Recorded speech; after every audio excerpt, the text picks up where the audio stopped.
We're here with Sally Ning, the Executive Director of Accelerate. How you doing, Sally? Pretty good. You, Rob? Pretty good. Thanks for asking. Tell us a little bit about yourself, and then tell us a little about the Accelerate program. Yeah, well, my name's Sally Ning. I'm the new Executive Director for Accelerate. Basically, I started about 11 weeks ago with this new role. Before that, I previously worked for an organization called Tech Southeast, based in Moncton. And then Dan Martel scooped me up, and I was the community manager at Clarity, being the connector between the experts and the entrepreneurs from around the world. And then after that, I volunteered with Startup Weekend, which is an organization based out of Seattle.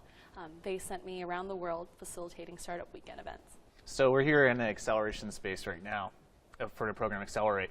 Can you tell us a little about that and how Accelerate works? Yeah, so it's pretty crazy, the space right now, because it's gone through a lot of different changes just within the last week. When I first came on board, we had different design plans, we had totally different layout of colors and everything. So I really worked with the designer hand in hand to take some of the best practices with the centers from all around the world to build that center here. What does the Accelerate program actually offer an entrepreneur? Accelerator programs basically connect the companies to different resources that they otherwise wouldn't know exist. Because if you think of traditional companies, and let's say IT companies, for example, you're sort of hiding in your own basement, plugging away at different code, building something. You don't really know exactly what you're building because you may or may not have talked to potential customers. You don't know who investors are. You don't know who potential mentors are, all across the board. So accelerators connect startups to that environment and that ecosystem so that we don't want startups to feel lonely and by themselves and unmotivated. We want to surround them with the best possible resources. That's what accelerators do. And we give them a timeline, we give them resources to help them move as fast as they can. So what type of companies could potentially be coming into this year's cohort?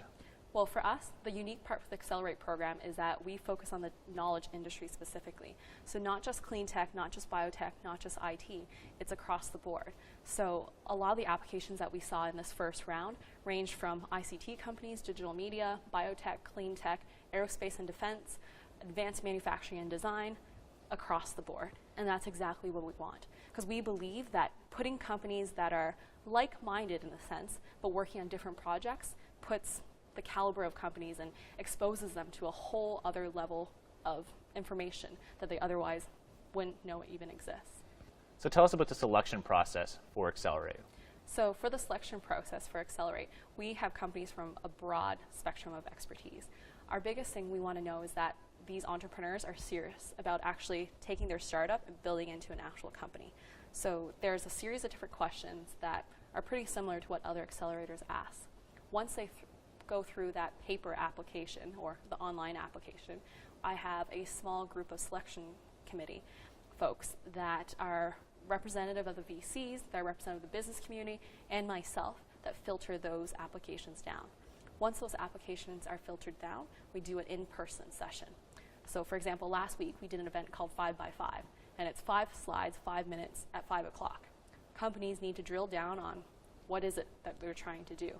It's not focused on how much they're trying to raise at this point, because for us, that's irrelevant this early on. We want to know that they actually have a strong business case and that they've done some of their homework before coming into the program. We also want to see how they would react to mentors in the room. Would they get frazzled when 12, 14 different mentors come up and talk to them? Can they present themselves well? Are they coachable? There's all these different aspects that the companies are judged on. So what else is going to be happening at the Accelerate Center? I know we have like the cohort that's coming through, but there's also talks about potential startup weekends, lunch and learns. What's your dreams? What do you want to pull off here? So the crazy part is that when it comes to the center itself, our new name that we just released is Planet Hatch. So it's meant to be this really cool environment that people want to hang out at. It's supposed to be the ecosystem that ties the entrepreneurship, the startup community all together. And it's also this center that has really neat things developing within it. That's what the name Planet Hatch for the center represents. So we have a series of different events lined up for September. For example, Ladies Learning Code. We're doing some events within the school system. We're doing a funding workshop for clean tech companies and tons of other things going on. And that's what we'll be doing on a regular basis. Because the whole mentality is that if you want to support the entrepreneurship community, we need to elevate the level of knowledge for startups and companies in general. So how will people find out about these events? Yeah, so we'll be posting lots on our website, or you can check out our business board, which is ph.businessboard.com, and we'll be posting a number of different events that are relevant to the community. So Accelerate is currently being built right now, but it just didn't happen. Like, this has been a long road for a lot of people to get this up and going. Do you know the story, and can you tell us a little about how that has all occurred? Absolutely. So I've only been involved within the last 11 weeks. So some of the history I haven't focused on, but it's been in development for over 2 years. And the main individual that was heading this up was Larry Shaw, the CEO of Knowledge Park. And he's still very much involved with the building of the center and the Accelerate program. But it was bringing in a number of different partners within the community to work on this model specifically. Because sometimes it's really hard to get key stakeholders together. And by building the center, people actually have this tangible item that they can look at and they can aspire to in that sense. So that's been, I'd say, the hardest piece. And when it comes to the construction of the center, that's sort of step one. Because now people can actually see something. It's not just talk. And my piece is that I want people to know that we're serious. The hardwood floors are done, the cabinets are going in, everything's ready to go for September 12th. So what's one of the things that you see this center actually bringing to the community in the next 5 years? Do you see like the potential of building like, that next big company actually occurring here? Absolutely. And that's the whole point of why we exist. We have to keep in mind that when it comes to startups in general, the failure rate is pretty high. That's no secret. If anybody Googles failure rate of startups, it's a pretty high percentage.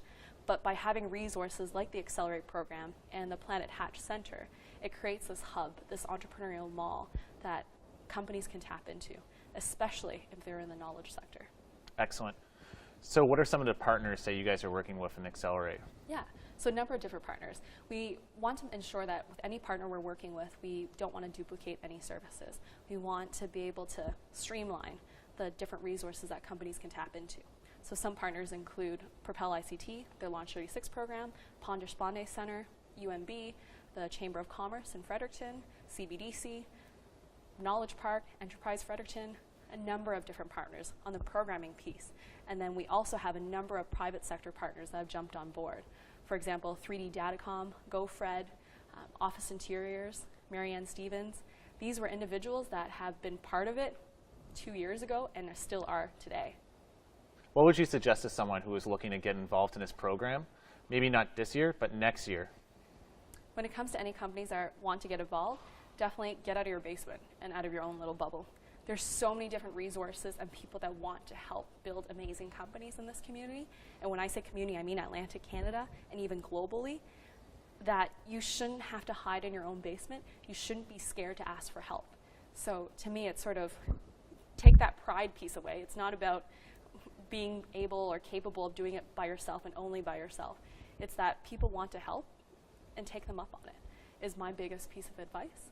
When it comes to the programming piece of companies, make sure you actually spend the time doing your application.